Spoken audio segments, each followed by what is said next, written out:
ምናልባት እስከዛሬ ድረስ እኔ በተፈጥሮዬ ዝርክርክ ነኝ ወይም አእምሮዬ የማይታረም ነው ብለህ ታስብ ይሆናል። ነገር ግን ዛሬ አንድ አስደሳች የምስራች ልንገርህ። አእምሮህ ልክ እንደ ጭቃ ሊታጠፍና ሊቀረጽ የሚችል ድንቅ ተፈጥሮ አለው። የቱንም ያህል በትኩረት ማጣት ብትሰቃይ፣ የቱንም ያህል ሐሳብህ ቢበተን፣ ያንን የተበተነ ሐሳብ መልሰህ የማሰባሰብ ብቃቱ አሁንም በውስጥህ አለ። ብቻ መንገዱን ማንም አላሳየህም እንጂ።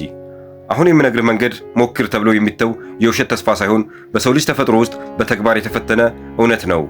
አእምሮህ እንዴት እንደሚሰራ አንዴ ካስተዋልክ ያ በአንድ ነጥብ ላይ የሚደረገውና ሌላውን የሚያስረሳ ጠባብ እይታ ይከፈታል። ልክ ከጨለማ ክፍል ወጥተህ ሰፊ ሜዳ ላይ ስትቆም እንደሚሰማ ነፃነት አእምሮህ መረጃዎችን በሰፊው የሚቀበልበት አዲስ አቅም ያገኛል። ይህንን ለማድረግ ደግሞ ወራት ወይም ዓመታት መጠበቅ አይኖርብህም። አሁን ልናካፍል ያሰብነው የውስጥ ጸጥታ ልምምድ ልክ እንደ መመሪያ መጽሐፍ ነው። አእምሮህ እባክህ አተኩርልኝ ብለህ የምትለምነው ባሪያ ሳይሆን በስርዓት የምትመራው ታማኝ አገልጋይ መሆኑ ይጀምራል። ይህን ጉዞ ስንጀምር ካንተ የሚጠበቀው አንድ ነገር ብቻ ነው። አዲስ ሰው መሆን እችላለሁ የሚል ትንሽ የተስፋ ብልጭታ። ያቺ ብልጭታ ካለችህ የቀረውን አብረን ቀይረዋለን።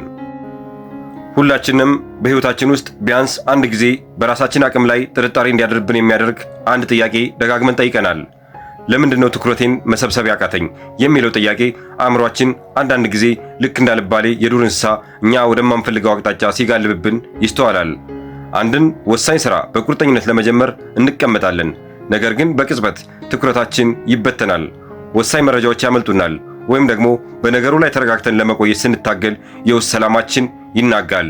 በዚህ ወቅት አእምሯችን እንደ ድሮው ልጅነታችን አዳዲስ ነገሮችን የመቅለብ ብቃት ያጣ ይመስለናል። በሌላ በኩል ደግሞ መሆን የምንፈልገውን ያህል በንቃት የሚሰራ አእምሮ የሌለን መስሎ ይሰማናል። ይህ መሃል ላይ የመቅረት ስሜት በውስጣችን የግራ መጋባት ድቅድቅ ጨለማን ይፈጥራል። በዚህ ግራ መጋባት ውስጥ ሆኖ አእምሯችን ወደ ኋላ እየጎተተ እኔ ትኩረት የለኝም ወይም እኔ የመርሳት ችግር ያለብኝ ሰው ነኝ ከሚለው የድሮና ዝገት ካለበት ማንነት ጋር ሊያገናኛችሁ ይሞክራል። ነገር ግን አሁን አዲስ ንቁና ትኩረት እንደ ንስር የተሰበሰበ አእምሮ ያለው ሰው መሆን ነው የምትፈልጉት። ይህንን አዲስ ማንነት ለመላበስ ደግሞ ስለ ትኩረት ያላችሁን የቆየና የዛጋ አመለካከት እንደ አሮጌ ልብስ አውልቃችሁ መጣል ይኖርባችኋል። በድሮው ትኩረት የለኝም በሚል ተስፋ አስቆራጭ አጥር ውስጥ ሆኖ አዲስ የትኩረት አቅምን መገንባት በፍጹም የማይታሰብ ነው። አብዛኛው ሰው በሕይወቱ ውጤታማ መሆን የሚያቅተው ይህንን ያስተሳሰብ ሰንሰለት መበጠስ ስላልቻለ ብቻ ነው። ምንም እንኳን አዲሱን የትኩረት አቅማችሁ የማግኘት ትልቅ ጉጉት ቢኖራችሁም በውስጣችሁ የተቀበረው እኔ በተፈጥሮዬ ዝርክርክ ነኝ የሚለው ፍርሃት እንደ ግድግዳ ሊገጥማችሁ ይችላል። እዚህ ጋር ነው የኒውሮ ሳይንስ አስደናቂ ግኝቶች ተስፋ የሚሰጡን። ጥናቶች እንደሚጠቁሙት ኢንትሮሴፕሽን ወይም የውስጥ ግንዛቤና ፓናሮሚክ ቪዥን የተባሉትን ሳይንሳዊ መሳሪያዎች በመጠቀም አእምሯችንን በአዲስ መልክ መቅረጽ እንችላለን። ይህ ለዘመናት የቆየውን የትኩረት ችግራችሁን ለዘላለም ሊቀይር የሚችል ኃይለኛ መሳሪያ ነው። አብዛኞቻችን ያለብን ትልቁ ችግር ማተኮር አለመቻል ሳይሆን በተቃራኒው በአንድ ነገር ላይ ከመጠን በላይ መቆለፋችን ነው። ለምሳሌ አንድን የምትወዱትን ነገር ስታዩ አእምሯችሁ በዚያ ነገር ላይ ብቻ ጥብቅ ብሎ ስለሚቆይ ሌሎች ወሳኝ መረጃዎችን እንዲያመልጧችሁ ያደርጋል። ይህ ልክ በጠባብ ቱቦ ውስጥ የሚያይ ሰው እይታ ነው። ሳይንሱ አቴንሽናል ብሊንክ ወይም የትኩረት ብልጭታ ይለዋል። ይህን ችግር ለመቅረፍ ለአእምሯችሁ አዲስ የንጽጽር ነጥብ መፍጠር ይኖርባችኋል። እሱም ፓናሮሚክ እይታ ነው። እናንተ የምትፈልጉትን ሰፊና የተረጋጋ ትኩረት ለማግኘት የእይታ መስካችሁን ማስፋትና አእምሯችሁን ከጠባብ እይታ ማውጣት አለባችሁ። ሰዎች ነገሮች ይረሱኛል የሚሉት አእምሯቸው ሁልጊዜ ከመጠን በላይ በመጨነቅ ወይም በአንድ ነጥብ ላይ በመድረቅ ውስጥ ስለሚገኝ ነው። መፍትሄው ክፍት ክትትል የሚባለው ዘዴ መጠቀም ነው። ሳይንሱ አእምሮን እንደገና ለመቅረጽ 17 ደቂቃ ብቻ የሚፈጅ አንድ ቀላል ግን እጅግ ኃይለኛ ልምምድ ያስቀምጥልናል።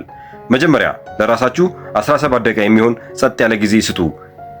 ይህ ጊዜ አእምሯችሁ እንደገና ሪቪው የሚያደርግበት ልዩ ወቅት በመሆኑ እንደ ትልቅ ዕድል ተመልከቱት። ስልክ ወይም ሌላ ረብሻ በሌለበት ሁኔታ በዝምታ ተቀመጡ። በመቀጠል አይናችሁን ጨፍኑና ትኩረታችሁን ወደ ውስጣችሁ መልሱ። ውጭ ያለውን ዓለም ጫጫታ ረስታችሁ ሰውነታችሁ ምን እየተሰማው እንደሆነና አተነፋፈሳችሁ ምን እንደሚመስል በንቃት አስተውሉ። በዚህ ሂደት ውስጥ አእምሯችሁ ወደ ሌላ ሐሳብ ሊበተን ይችላል። ይህ ሲሆን ራሳችሁን በፍጹም አትውቀሱ። ይልቁንም ሐሳባችሁ መበተኑን ማወቃችሁ ራሱ ትልቅ የንቃት ምልክት እንደሆነ ተረዱ። ልክ መበተኑን ስታውቁ በስሱ ትኩረታችሁን መልሳችሁ ወደ አተነፋፈሳችሁ መልሱት። ይህ የመመለስ ሂደት ነው የአእምሮን ጡንቻ እንደ ብረት የሚያጠነክረው። ይህንን ልምምድ እንደ አሰልቺ ሥራ ሳይሆን እንደ ጥልቅ የነፍስ እረፍት ቁጠሩት። ሳይንሱ እንደሚለው ይህንን ለ17 ደቂቃ አንድ ጊዜ ብቻ ማድረግ እንኳን የትኩረት መቆራረጥን በከፍተኛ ሁኔታ ይቀንሳል። ይህም ማለት አእምሯችሁ ሳይንሳዊ በሆነ መንገድ በአዲስ መልክ ተገንብቷል ማለት ነው። በመጨረሻም የድሮ ትኩረት የለኝም የሚለው ደካማ ማንነታችሁ አሁንም ሊፈታተናችሁ ይችላል። ነገር ግን አሁን አዲስና ኃይለኛ መሳሪያ በእጃችሁ ይገኛል። የራሳችሁን አእምሮ መሪ መሆን መቻል ይጠበቅባችኋል። ይህንን የ17 ደቂቃ ልምምድ ማድረግ አእምሯችሁን እባክህ አተኩርልኝ ብላችሁ ከመለመን ይልቅ እንዴት ማተኮር እንዳለበት በስርዓትና በስልጣን ማስተማር ነው። ይህ ጸጥተኛው የውስጥ ግንዛቤ ለዘላለም የትኩረት አቅማችሁን ሊቀይረው ይችላል። አእምሯችሁን፣ ስሜታችሁና ትኩረታችሁን በእጃችሁ አስገቡ። አእምሯችሁ የተረጋጋና ሰፊ ሲሆን ሕይወታችሁም በዚያው ልክ ግልጽና ብሩህ እየሆነ ይመጣል። ምክንያቱም የተሻለ ትኩረት የተሻለ ማንነት ደግሞ ድንቅ ሕይወትን ይፈጥራልና።